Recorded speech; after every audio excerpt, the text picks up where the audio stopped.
Hello, I'm Bart, and I'm a traumatic brain injury survivor.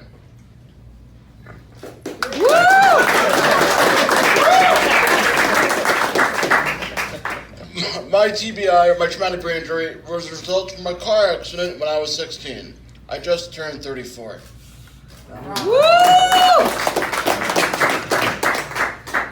My brain injury was so severe that doctors believed I should remain in an institution. But instead, my parents brought me home. They tried alternative therapies like hyperbaric oxygen, and I began slowly to improve. So thank you very much, Joe and Dale. Today, I live in my own apartment in Delmar, New York, work part-time at Swifty's Restaurant and Pub, and have made new friends and have moved on. So if you stop by, just make sure you ask if Bart's there and stuff like that, but I really doubt that any of you will, but still. Sorry. My dad wrote a book about my recovery called No Stone Unturned.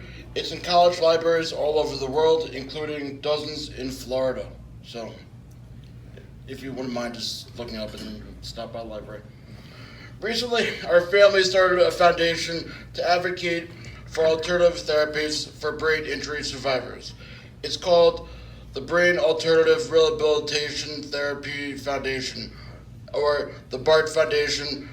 The name is strictly a coincidence. Even though I have my suspicions that you were the person that gave the little,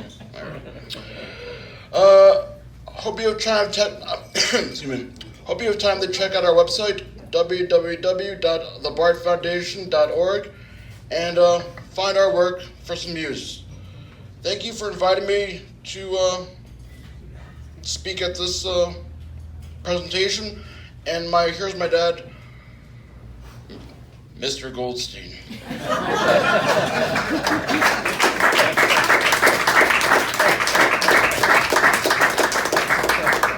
Thanks, everyone.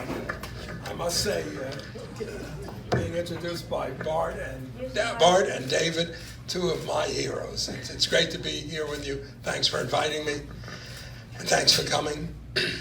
Let me just ask a couple of questions, then we'll get started. Who here has had a traumatic or some other kind of acquired brain injury? Oh, we've got a couple. Thank you for coming. You're most honored, yes. And I hope you find the presentation really useful, not just interesting and fun, but useful. How about anyone who has an acquired brain injury surviving in their family or loved one? Okay, that's me too. Great. Yeah. And then who's a professional who is involved in serving this community? Okay, well, welcome all of you. And the rest of you have curiosity, which is great. So I'd like to try to focus on answering a specific question about alternative therapies. Namely, if alternative therapies are so darn good, why are they still alternatives? Why are they outside the tent? Why are they not more widely embraced? I'd like to examine that question and then talk about how we might vet safe alternatives, and finally discuss a couple of specific alternatives in detail.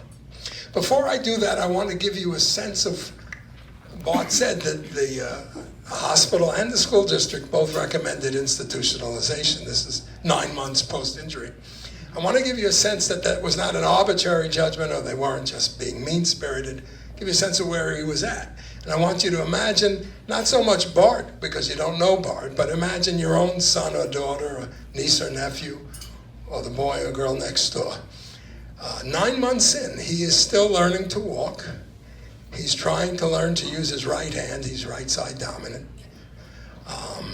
He speaks, but it's very mumbled. It's sort of like what you would imagine a zombie might sound like if it was speaking. He had been elected class clown in middle school. Maybe he hasn't lost his touch. And yet he doesn't understand even a simple joke or an expression. If you say, hey, you got out of bed on the wrong side, which he frequently did, he just looked at you like he didn't understand. He'd been in advanced, accelerated math class, and he is struggling to relearn the times tables. He'd been the point guard for the high school, but he really can't dribble or manage to reach the hoop. He seems to be in a fog, too exhausted to even carry on the struggle. Now, as if all that isn't bad enough, at that time, inappropriate behaviors began to emerge. Wild, angry outbursts calculated perfectly to drive away friends and drive family nuts. Dale and I disagreed with the officials and the bureaucrats, and we brought him home, and we thought he'd have a better chance of regaining his life at home and back in school. All of us, and our daughter's not here today, we have a younger daughter, Cassidy, all of us mourned the boy lost in the crash, even as we struggled to deal with the stranger in our midst. We're each of us walking wounded in our own way. I'm not complaining, I'm just pointing out that when an injury like this occurs, the whole family is swept up in it. The central lesson of our experience in our book and our foundation, the Bart Foundation, is that for survivors of severe TBI or other acquired brain injuries, alternative therapies are not merely a good option. Frequently, they are a necessity. Best practices of conventional medicine only take us so far. Often, as in Bart's case, to the nursing home door. Or if home, then heavily medicated, facing long empty hours and overwhelming family resources. For us, alternatives made all the difference. So that's our starting place, that there are conditions for which conventional medicine cannot give one a satisfactory outcome. ABI, you can make your own list, you're all familiar with ALS or Huntington's disease and so on, even Lyme disease. So we start from that. I should say we're going to take a look at alternatives, which made all the difference for us. And our story is merely an anecdote, it's not even a case study, but it's an interesting one, and it's led to other things. There are no guarantees, so we threw ourselves into alternatives. I'm going to talk about alternatives. What we need to bear in mind is what I often refer to as Socratic humility. Socratic humility. You know, Socrates, he got into a lot of trouble by saying to so-called wise people that it seems that I'm wiser than them to this small degree, that I do not think I know what I do not know. I do not think I know what I do not know. So we start with a frank admission of our own ignorance and an awareness that people who think they know may not know. So why are doctors, physicians, and medical professionals so reluctant to try alternatives? Well, at the most base level, they stick with what they're familiar with, what they learned in school and in their practice, and all of us do very much the same. Who wouldn't do the same? So they have no training in alternatives whatsoever. And almost by definition, because we define an alternative therapy as outside of mainstream practice and not covered by insurance, which they usually go together. Physicians are very busy. They're busy at all times in their career, in school and afterwards. And they're taught to kind of stay on the straight and narrow. They don't go off course. I'll just read this one sentence for the docs here. Before eventually winning universal acceptance, the practices of conducting heart surgery or of treating peptic ulcers as infections were doggedly opposed and bitterly denounced by the medical establishment. I'm not here to pillory the docs. Our board is filled with blue ribbon docs, and we love our docs, but we recognize that they need Socratic humility as well.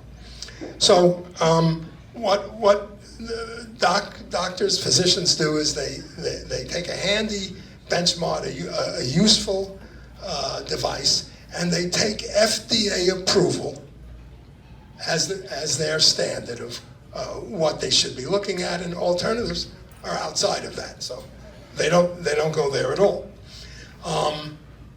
To be fair, there are some serious risks involved in using alternative therapies for the physicians. Forget about the patients. We'll talk about that later. The physicians may find that they have malpractice lawsuits, since this is outside of standard practice. They may even be disciplined by local medical boards for using unapproved practices. And in extreme cases, they may actually lose their license or face criminal charges. It's happened from the FDA or others. I've had docs time and again write me saying, email, you know, I'm tempted to try hyperbaric oxygen, but I'm concerned about the practical consequences for my practice. So it falls to us, to the rest of us, who really bear the cost of inaction. It falls to the rest of us, caregivers, adjunctive health professionals, to stay humble, to keep an open mind, and cautiously explore what really is the unknown. When we went into alternative therapies, we understood that we didn't know. So the question is, if scientific proof and complete understanding is the gold bar in medicine, and it is, what should we do about alternative therapies, thank you, son, with proven records of safety and a good bit of evidence supporting them? Not FDA approved, but proven records of safety and some good evidence. You could wait and do nothing. In fact, Jean-Paul Sartre said that to do nothing is to make a decision. You may be able to tell I was a philo major, right? It didn't do me any good, but it didn't do me any harm either. Okay. So at the Bart Foundation, we hope you'll take a look, not just through the foundation. You can do the same methodology yourself, basically. We advocate a Socratic, pragmatic approach. The Socratic part is we recognize that we're basically ignorant, makes us have an open mind, and we take a pragmatic approach. The first principle is the Hippocratic test, right? Hippocrates, do no harm. That's the first one. Any reasonable and prudent person would insist on that. And I have to say here, it does not suffice to go by intuition or common sense. We still need the medical professionals. We still need their opinion of the safety of an alternative therapy. Not its effectiveness, because they don't know about its effectiveness any more than they know about the dust on the far side of the moon. So in the early years when the decision was made, could we bring Bart back into the community, Dale and I cobbled together a board of medical professionals. Now, mind you, the board didn't know they served on a board or even that there was a board. But when we came up with a useful alternative therapy, we would call and say, hey, doc, what do you think? We want to try hyperbaric oxygen for Bart. Can it do any harm?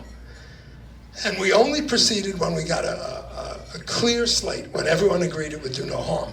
Generally, the physicians also rendered an opinion and said it would be harmless but also useless. But here we had a real advantage.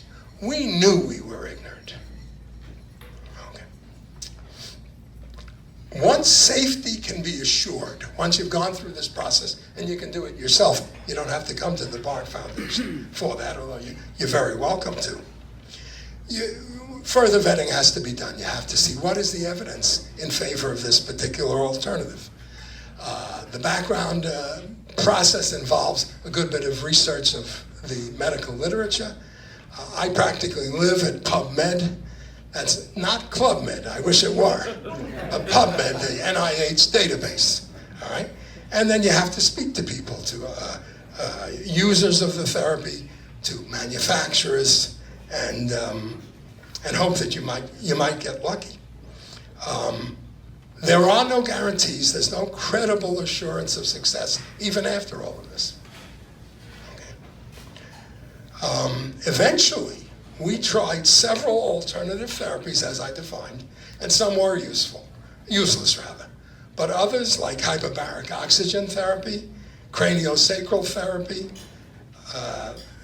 neurofeedback, and several versions of that, and nutraceutical supplementation, especially omega-3 fish oils. They were remarkably successful, and they gradually transformed Bart's life. And if you don't believe me, you talk to him afterwards. Okay, he'll convince you. If you want the granular details, you can read the book. It's in a library near you. I can almost guarantee it. And it's available. What's the title of the book? It's called No Stone Unturned. I owe that to my wife. I owe the whole book to my wife because she kept a journal.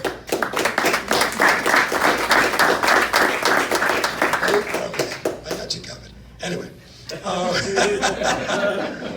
Despite everything I've said, it is still by far the consensus among physicians that say hyperbaric oxygen, which I've mentioned and I'm going to spend some time on, is not evidence-based.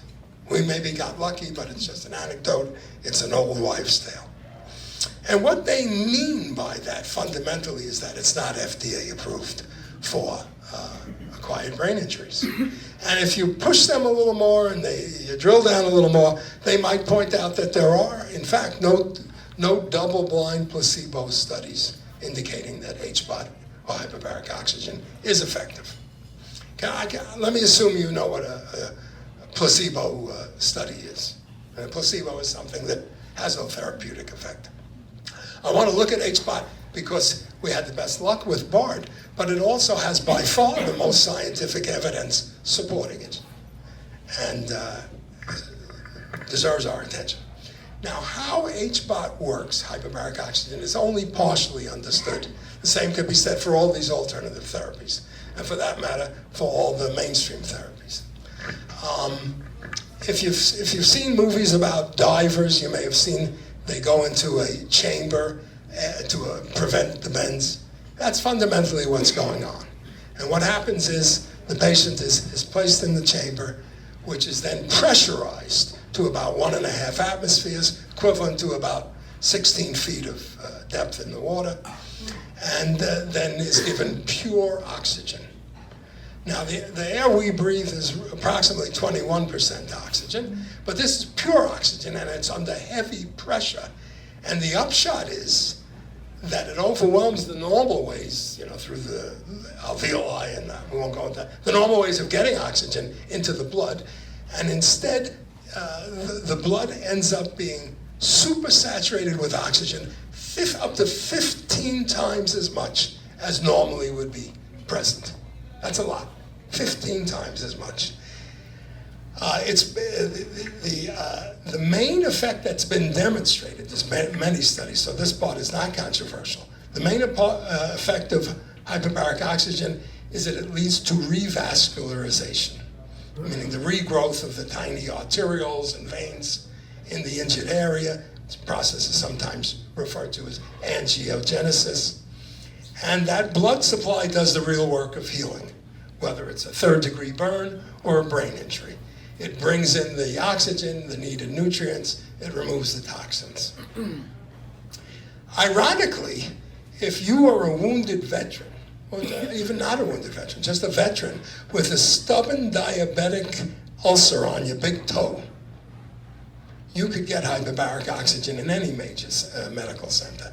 But if you went there with a traumatic brain injury, no, you just plumb out of luck. Hyperbaric oxygen is approved for 14 conditions here in the States, but brain injury is not one of them.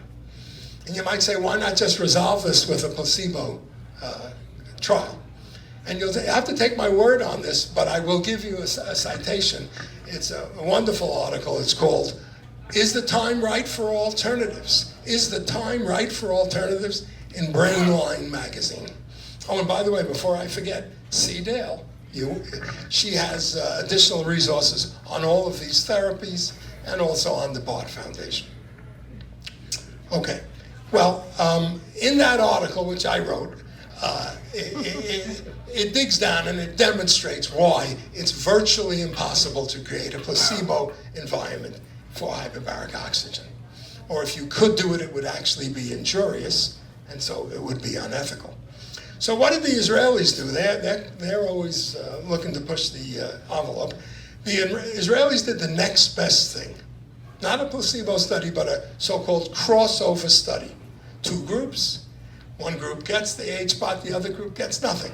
They get, as we used to say in the hood, they get ugats, right? They get nothing. Right? After 8 weeks, studies are done.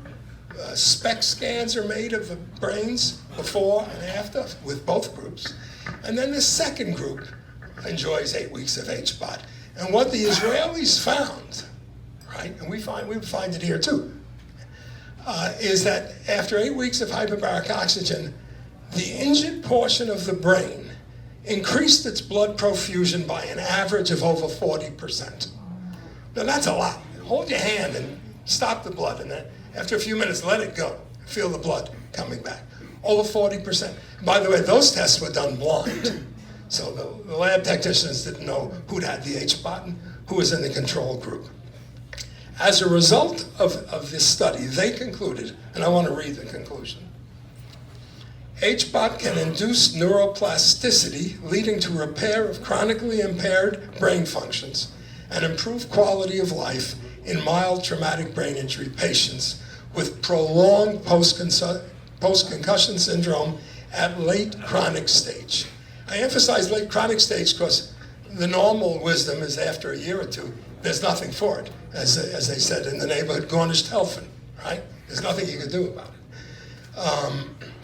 it. They dealt with patients up to 5 years out, 5 years post-injury, and saw these dramatic results. And it wasn't just the blood perfusion. They had done cognitive and quality of life tests before, during, and after, and they were also very improved. As a result of these studies, beginning about 2012 or 2013, HBOT became part of the standard of treatment in Israel for most brain injuries. Naturally, they wanted to replicate the studies, so they did. They replicated the traumatic brain injury studies with stroke survivors, and then again with other anoxic brain injury survivors, all the same results, averaging 40% increased blood perfusion and improved subjective tests. Now I ask you, can it be that in Israel, HBOT is evidence-based, but not here? It would seem that it couldn't be unless we understand scientific base to be equivalent to FDA approval. But it's not, all right? You may still be sitting on the fence. You may say, well, what would a reasonable person do? I would say, hop a plane to Israel if a tragedy happens to you. But you might wait for more evidence, and there are 2 clinical trials here in the States, and we only pay attention to the States in the States. There's one by Dr. Paul Harch, currently underway in New Orleans. He is the dean of hyperbaric medicine. No one knows more than him. And there's a second one going on in Jupiter, Florida, Dr. Mishkin. How many, I gotta ask, besides Bart and I, are there any Jets fans here? Long suffering, let's hear it for us, long suffering. Well, the one in Jupiter, Florida has Joe Namath's name on it, and frankly, I spoke to him about it when he was setting up, so in a small way we contributed to that. And Bart went to the Namath football camp. Okay, so they'll be replicating the Israeli results. So you say, well, that settles that, but not so fast. I wish it fully settled. The VA had gone ahead even before the Israelis and done a couple of placebo tests, and they concluded that HBOT is mere placebo. However, the tests were completely flawed because they never really created a controlled environment. And as I say, read the article, or I'll take questions on it, I'm very familiar with it. But the study was, because it came out of the VA, it was very influential. In fact, the FDA went and issued a warning to physicians and patients against using HBOT for neurological conditions. So it set us back in this country for many years.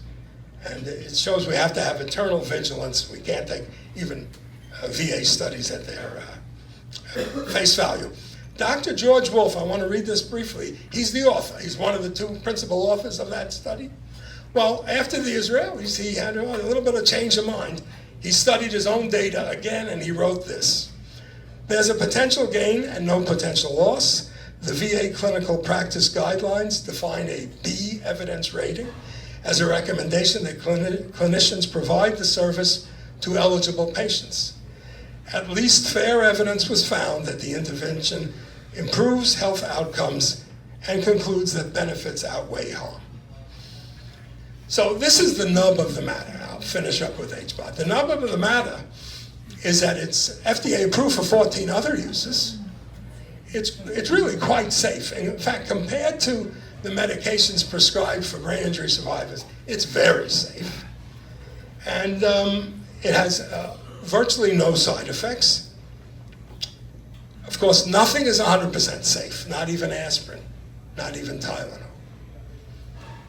The mechanisms of healing are fairly well understood and seem to be the same regardless of the injury, whether it's a burn, a crushing wound, or a brain injury. So why not allow use off-label for brain injuries? After all, everything that a neurologist does for a brain injury survivor is off-label. It's all off-label. And if you talk to a doctor, and I have many times, they'll tell you that 40% of what they prescribe is off-label. So what would be the harm if it's safe and there's good evidence?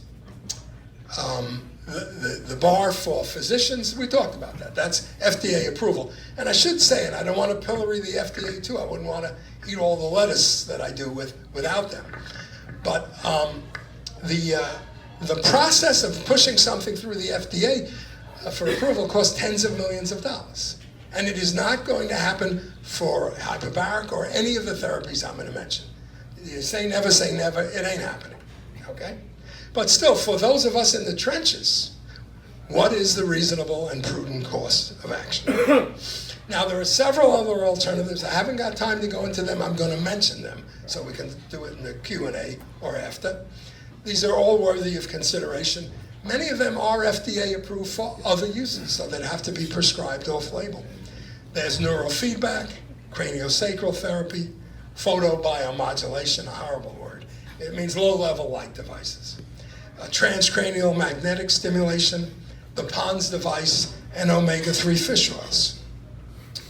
Some of the recurrent themes in all of these therapies is increased blood supply, lowered inflammation, and enhanced cellular function. Is everyone hearing me? I hope so. Okay, good. Okay, so we're not cheerleaders at the Bard Foundation. We're not cheerleaders for just these therapies. Over time, more robust therapies will emerge, both conventional and unconventional. I'm sure when they write the history of our times, the medical history, and people read that we were using neurofeedback and craniosacral therapy to treat brain injury, they're going to laugh and say, well, at least they weren't using leeches or poultices, right? So, but right now, they're still tops. We got lucky. There's a fellow named Michael Lewis. He recently retired from the Army as a colonel. He's a doctor. And he wrote us. He apparently read the book and wrote me an email and said, you did a good job, fine job with Bob, but you could do better. We are finding, this was in Iraq, that we can take people in permanent vegetative states and get them walking and more with massive doses of omega-3 fish oils. And that's the other therapy I want to talk about a little because it's inexpensive. Hyperbaric oxygen is the most expensive of these therapies, runs probably 20 grand to get what you need. And fish oils run a few $100s a year. I should say, if you go to the Bard Foundation, you'll see right on our front page that we now have a scholarship for brain injury survivors to get the fish oils at cost from barley and soil.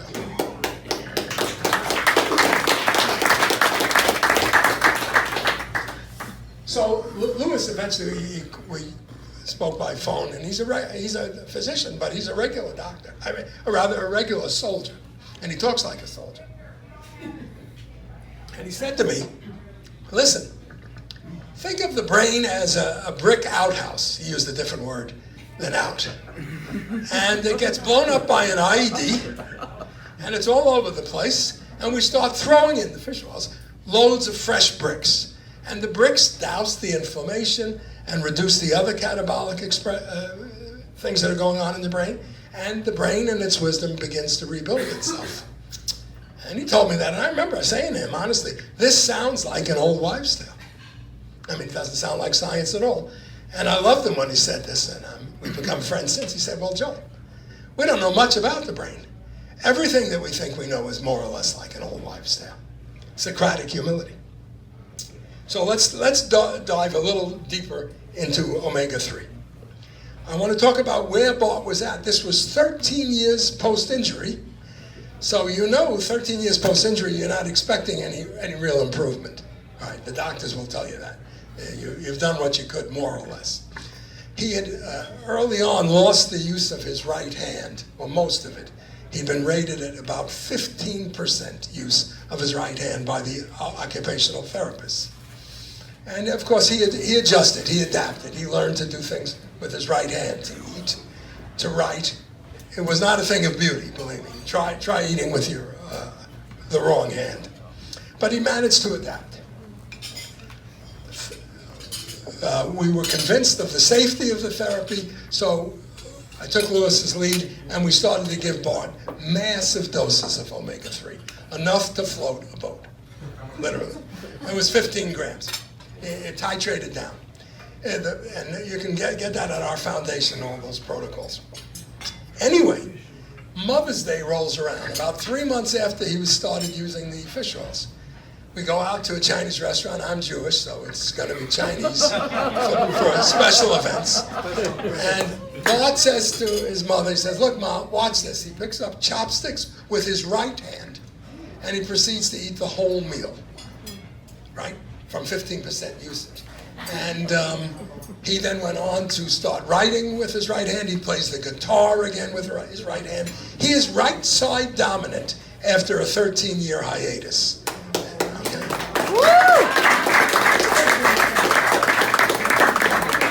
Before it goes to his head, he's not perfect, but he went from, I'm guesstimating, 15% to about 60 or 65%. And who among us is perfect? There is hardly any, I couldn't find in PubMed or anywhere else, any precedent for this sort of recovery. Now, Lewis, when I reported it to him, he explained that he developed the protocol for omega-3 administration originally through feeding tubes, and then eventually for oral doses, because they were able to save the lives of the soldiers in the MASH units because of improved emergency treatments, but then they basically had to warehouse them. They couldn't bring them back. And he found that this therapy began to do just that, to bring them back. Patients reported clearer thinking, improved energy, reduced irritability, less headaches, and improved sleep. Mind you, the FDA considers omega-3 safe. Up to 3,000 milligrams a day are considered grass. That's not the kind you smoke. Grass, generally regarded as safe, okay? Although I should say all of these therapies, if you're going to try them, try to work with a doctor. Yeah. Find somebody open-minded enough to at least say, well, it won't do any harm. Go ahead. Now, there is a good deal by now of preclinical and even a fair amount of clinical evidence of omega-3's effectiveness in helping brain injuries. There's also evidence, I know this is how I heard of it, that it lowers blood pressure, lowers triglyceride levels, manages heart disease, fends off Alzheimer's, controls ADHD, and reduces depression. It's good for lots of things. And according to Lewis, who is actively investigating, probably many other inflammatory conditions like lupus and so on. There was a recent study, a massive longitudinal study of elderly women that showed those of them that had consumed more or that had high levels of DHA and EPA in their blood were 20% less likely to die. That's a 20% lowering of mortality. Means you won't get hit by a bus if you're taking this stuff. Okay? And not many other supplements can make similar claims. And I want to emphasize this in terms of scientific evidence, 3 respected peer groups of scientists and physicians have in the last few years endorsed its use for the acute stage of brain injuries.